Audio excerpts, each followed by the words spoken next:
প্রিয় দর্শক, আসসালামু আলাইকুম। নিরাপত্তা উদ্বেগ বাড়ছে, বৈধ অস্ত্র নিয়ে সংস্কার। দেশের বিভিন্ন স্থানে সম্প্রতি চোরাগোপ্তা হামলা, খুনোখুনি এবং একাধিক নির্বাচন কার্যালয়ের নথিপত্র পুড়িয়ে দেওয়ার ঘটনা ঘটেছে।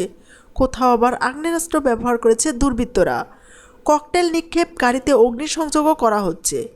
এমন পরিস্থিতিতে আসন্ন 13 জাতীয় সংসদ নির্বাচনে আইন শৃঙ্খলা, সার্বিক নিরাপত্তা পরিস্থিতি নিয়ে উদ্বেগ তৈরি হয়েছে।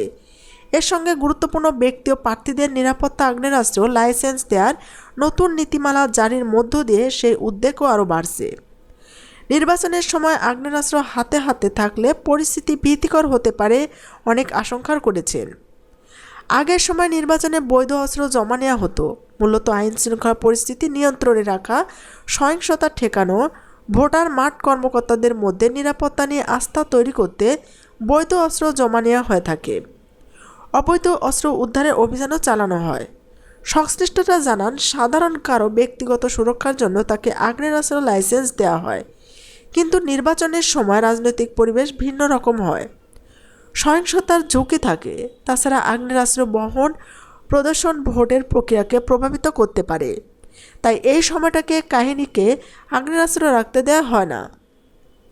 এবার নতুন বাস্তবতা নির্বাচনের চেয়ে আগ্নেয়াস্ত্রের লাইসেন্স এবং দেহরক্ষী দেওয়ার সিদ্ধান্ত নিয়েছে সরকার। পাশাপাশি আগের লাইসেন্সধারীতে অস্ত্র থাকছে তাদের হাতে। এ কারণে এবার নতুন সংস্কারও তৈরি হচ্ছে।